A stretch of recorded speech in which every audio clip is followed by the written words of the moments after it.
একদম প্রাক্তন রাজ্য কমিটির সদস্য হিসেবে কাজ করে দীর্ঘদিন কাজ করেছেন আজ প্রাক্তন।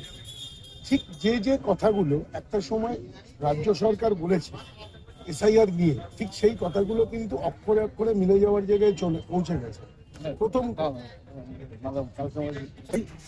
বিষয় হচ্ছে যে আপনি রাজ্য কমিটিতে দীর্ঘদিন কাজ করেছেন, এখনো পর্যন্ত রাজ্যে মানে আমাদের বিজেপির অ্যাক্টিভ মেম্বার হিসেবেও কাজ করছেন, কিন্তু আপনারই বিধানসভায় আপনারই এলাকাতে বলা ভালো একজন ব্যক্তি যিনি ভোট দেন জীবিত, শুধু তাই নয় জনসাধারণ ভোট দিয়ে তাকে নির্বাচন করেছে, সেই মানুষটাকে মৃত দেখালো। আবার অন্য একটি ওয়ার্ডেও জানা যাচ্ছে একটি মহিলাকে মৃত দেখিয়েছে। তো তৃণমূল যা সাসপেক্ট করেছিল, যে আশঙ্কা করেছিল, প্রথমত সেটা মিলে গেল। 2 নম্বর, সেই মানুষটাকে যে জনপ্রতিনিধি তাকে নিজেকে এগিয়ে নিয়ে গিয়ে শ্মশানের চুল্লিতে ঢুকে যাচ্ছে। সত্যিই তো বাংলাকে কি বিজেপি চুল্লিতে ঢুকিয়ে দেবে? দেখুন, এসআইআর হয়ে গেছে মানে যখন হচ্ছে তখন তৃণমূল একটা পাড়ায় পাড়ায় ভোট রক্ষা শিবির হিসাবে একটা শিবির করেছিল, প্রতিটা পাড়াতে করেছিল। তো যে দলের মানে কাউন্সিলর ভোটের লিস্টের নাম নিতে বেরোচ্ছে, তো সেখানে সাধারণ মানুষের ভোটের নাম কি করে রক্ষা করবে, এটাকে ফার্স্ট প্রশ্ন। তো আজকে তাদের একটা বিএলএ ছিল, ভারতীয় জনতা পার্টির একটা ছিল, সিপিএম এর হয়তো একটা ছিল, বা কংগ্রেসের একটা ছিল, বা অন্যান্য রাজনৈতিক দলের একটা ছিল। তো এখানে তাহলে কি তৃণমূলের বিএলএ যে আছে, তো তার কি উনি কি দেখেননি যে ওনার কাউন্সিলরের নামটা মৃতর তালিকা চলে যাচ্ছে? বিএলও রাজ্য সরকারের কর্মচারী, নির্বাচন কমিশন তো আর ওখান থেকে দেখতে আসছেন না। নির্বাচন কমিশন এখানে রাজ্য সরকারের কর্মচারীদের হাতে দিয়েছে প্রতিটা বুথে বিএলও, সেই বিএলওরা কাজ করছেন, ওনারা যে রিপোর্টটা দেবেন সেই রিপোর্টটা দিল্লিতে চলে গেছে, নির্বাচন কমিশনের কাছে চলে গেছে। তো সেই হিসাবে লিস্ট বেরিয়েছে।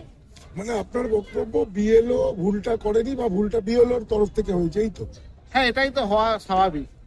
আচ্ছা, যদি সেটাই আমি ধরে নিই স্বাভাবিক, তাহলে ঠিক একইভাবে এই ঠিক কথাগুলোই যখন এসআইআর শুরু হবে বা হয়েছে, ঠিক সেই সময় বিরোধী দলনেতা থেকে প্রাক্তন রাজ্য সভাপতি সুকান্ত মজুমদার, যিনি একজন এমপি, তিনি পরিষ্কার বারংবার বিভিন্ন চ্যানেলের মাধ্যমে আমরা শুনেছি 1 কোটি নাম বাদ দেওয়ার একটা বিধান দিয়েছিলেন, এবং তিনি দায়িত্ব নিয়ে বলেছিলেন 1 কোটির মধ্যে 1 কোটি রোহিঙ্গা। অথচ তৃণমূল কিন্তু, বা তৃণমূলের মানে রাজ্য সরকার তাদের তরফ থেকে জানিয়েছিল 1 কোটি নাম বাদ যেতে পারে না। যে নামটা বাদ গেছে 55 লক্ষ, 2002 সাল থেকে 2025 সাল, এই যে 23 বছরের ডিফারেন্স, এই 23 বছরে খুব প্রাসঙ্গিক এই মানুষের হিসাবটা, তাতে কিন্তু বাদ যাওয়াটা প্রাসঙ্গিক, মরে যাওয়া বা বাড়ি চেঞ্জ করে গেছে। তাহলে কি শুধুই বারংবার ভয়ভীতি প্রদর্শিত হয়েছিল? কারণ আলটিমেট তো দুটো দল সমান হয়ে গেল। দেখুন, একটা জিনিস হচ্ছে আপনি যে বলছেন যে ভোটটা বাদ গেছে, এই এসআইআর খসড়া তালিকায় একটা প্রায় 55 লক্ষ 67 হাজার মোটামুটি ওরা একটা বাদ গেছে। তো সেখানে শুধু খসড়া তালিকা বাদ গেছে।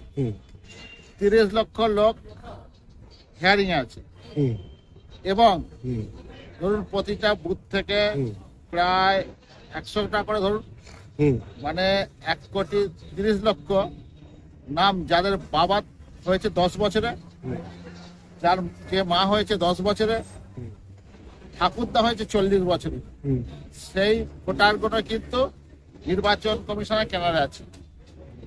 তো সেটাকে দেখতে গেলে মানে 1 কোটি 60 লক্ষ মানুষের ভোটার এখনো হিয়ারিং এ আছে হিসাব মতো। তো সেইখানে 55 আপনার 55-56 যাই আছে, 55 বা 56 যাই বলছেন, তো সেখানে আছে। এবার যদি 1 কোটি 60 লক্ষ মানুষ যদি 1/3 করেন, তাহলে কত হচ্ছে বলুন? 48 প্রায় 1 কোটি 48 লাখ। আর এখানে 55-56 ধরুন। আচ্ছা, ঠিক আছে, আপনার কথাকে যদি আমি পারফেক্ট হিসেবটা ধরি, তাহলে এখানে এই কথাটাও কিন্তু প্রসঙ্গত উঠে আসে, যেহেতু একজন জনপ্রতিনিধি, তিনি যেমন একজন ভোটার, সেরকম তো জনপ্রতিনিধিও বটে। পাশাপাশি এরকম ভোটে দাঁড়াতে গেলে, যে কোনো ভোটে দাঁড়াতে গেলে তার একটি লাইভ জীবনপঞ্জি বলা ভালো, সেটা নির্বাচন কমিশনের কাছে জমা থাকে। সেখানে তার আয় ব্যয়ের হিসেব থেকে তার শিক্ষাগত যোগ্যতা সবটাই থাকে। তাহলে নির্বাচন কমিশন কেন এত বড় মিস্টেকটা করলো, যেখানে দাঁড়িয়ে আপনার কথা ঠিক যে এখান থেকে যা পাঠিয়েছে দিল্লি দেখে নিয়েছে, তাহলে কি ধরে নেবো এর আগের ভোটে যখন উনি দাঁড়িয়েছিলেন তখন তার জীবনপঞ্জিটা ঠিক করে দেখেনি? দেখুন, ওই জীবন পঞ্জিকা নিয়ে তো ভোটার লিস্ট হচ্ছে না। ভোটার লিস্ট হচ্ছে 2026 সালের ভোটার লিস্ট হচ্ছে। 25 সালের 26 সালের ভোটার লিস্টটা হচ্ছে 25 সালের ভোটার লিস্ট দেখে। তো সেই 25 সালের ভোটার লিস্ট হচ্ছে 2002 এর ভোটার লিস্ট থেকে। 2002 এর ভোটার লিস্ট আলাদা, 2025 সালের ভোটার লিস্ট আলাদা। আচ্ছা এটা মাথায় রাখবেন। আচ্ছা। যেটা হচ্ছে সেই 2002 সালের ভোটার লিস্টটা থেকে ভোট হচ্ছে। এবার সেইখানে দেখা গেল ওনার নামটা যে কোনো জায়গায় একটা ভুল হয়েছে, নয় এখানে আমাদের ইয়েলো ভুল করতে পারে বা আরো ভুল করতে পারে। তো কেউ না কেউ একজন ভুল করেছে, নামটা না কাটা গেছে। এবার এনার নাম আবার উঠে যাবে না, এনার নাম আবার উঠে যাবে এটা বিষয় না। আমার বিষয়টা হচ্ছে যে একজন জনপ্রতিনিধি বলে এনার কাজটা বিশেষভাবে দেখা হলো, তাহলে আরেকজন যে জনপ্রতিনিধি নয়, হয়তো সে ভালো করে ইংরেজিটা পড়তেও পারে না, এরকম থাকতেই পারে। সেই মানুষগুলো যারা এতটা সুবিধা পেতে নাও পারে, তাদের জন্য ভারত সরকার কি ভাবে? আমরা ভারতীয় জনতা পার্টির পক্ষ থেকে আপনাকে বলছি, যাদের নাম এরা মৃত তালিকা আছে, আমি তাদের বাড়িতে নিজে গিয়ে ফর্ম দিয়ে আসবো, 6 নম্বর ফর্ম। সেই ফর্ম ফিল আপ করে তাদের আপনি দেখবেন ফেব্রুয়ারি মাসে নাম উঠে যাবে। মানে মৃতদের আপনারা জ্যান্ত করে নেবেন, মানে যারা ভুলবশত মৃত। আজকে আপনারা চিন্তা করুন, যারা মৃত, মানে মৃত কত ভোট বাদ গেছে বলুন তো? হ্যাঁ সেটাই, 24 লক্ষ না কত মৃত ভোট বাদ গেছে। 23,52,000। তো 24 লক্ষ মৃত ভোট নির্বাচন কমিশন কাঁধে নিয়ে ঘুরছিল। আর এই তিনটে জীবিত লোকের, মানে না না, আপনি তো তিনটে শুধু একটা পৌরসভা ধরে বলছেন, এরকম তিনটে করলে গোটা পশ্চিমবঙ্গে অনেক হবে। কিন্তু 1000 হবে তো 1000 মৃত ভোটার আছে হয়তো। আচ্ছা, তো সেই 1000 মৃত ভোটার 2 মাস আমরা বইতে পারবো না?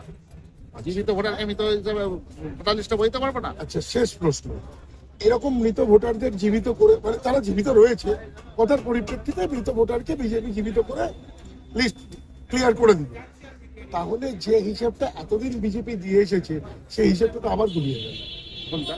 এই যে 1 কোটি নাম বাদ যাবে, 1 কোটির বেশি নাম বাদ যাবে। আপনি এখনো বলছেন? আমি এখনো বলছি আপনাকে, 1 কোটির বেশি নাম বাদ যাবে। আপনি 14 ফেব্রুয়ারি দেখবেন 1 কোটির বেশি নাম বাদ গেছে। আচ্ছা, শেষ একটি প্রশ্ন, এটা হচ্ছে এসআইআর নিয়ে খুব আশাবাদী সব দল, তৃণমূল তো ছেড়ে দিন, সিপিএম, বিজেপি এবং আইএসএফ পর্যন্ত, কোথাও দাঁড়িয়ে পশ্চিমবঙ্গে এই যে এসআইআর পরিস্থিতি তৈরি হলো, যেখানে 1000 লোককে মৃত করে দেওয়া হলো, তো ভুলবশত হতেই পারে, কিন্তু বিষয়টা হচ্ছে সাধারণ মানুষ কিন্তু জানে যে ইসিআই এই সংস্থাটা ভারত সরকারের, রাজ্য সরকারের নয়। কোথাও কি এই 1000 ভোট পাল্টি হয়ে যাবে না? না না, 1000 ভোট তারা যখন নাম উঠে যাবে দেখবেন তারা ড্যাং ড্যাং করে বিজেপিকে ভোট দেবে, আমি আপনাকে বলছি।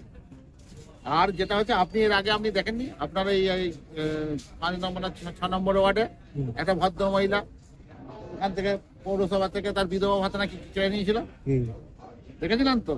মৃত ঘোষণা করে দিয়েছিল। আমি একটা মানে ডিএন বাংলা না কিছু একটা চ্যানেলে দেখেছিলাম। তো আপনারা সেটা বলুন তো। ভুল হতেই পারে, ভুল হবে, ভুল শুধরাবার জন্য তো আবার 1 মাস টাইম দিয়েছি। তাহলে এই মুহূর্তে দাঁড়িয়ে এসআইআর পরিস্থিতিটা আপনারা কিভাবে সামাল দিচ্ছেন? আমরা দেখুন, যাদের এসব ভুলগুলো আছে, আমরা সব দেখবেন ঠিক টাইমে সব ভুল ঠিক হয়ে যাবে। বিজেপির তরফ থেকে সাধারণ মানুষের কাছে কি বার্তা থাকবে? বিজেপির তরফ থেকে সাধারণ মানুষের কাছে একটাই বার্তা থাকবে, ভারতবর্ষে যারা নাগরিক তাদের ভোটার লিস্টে নাম থাকবে।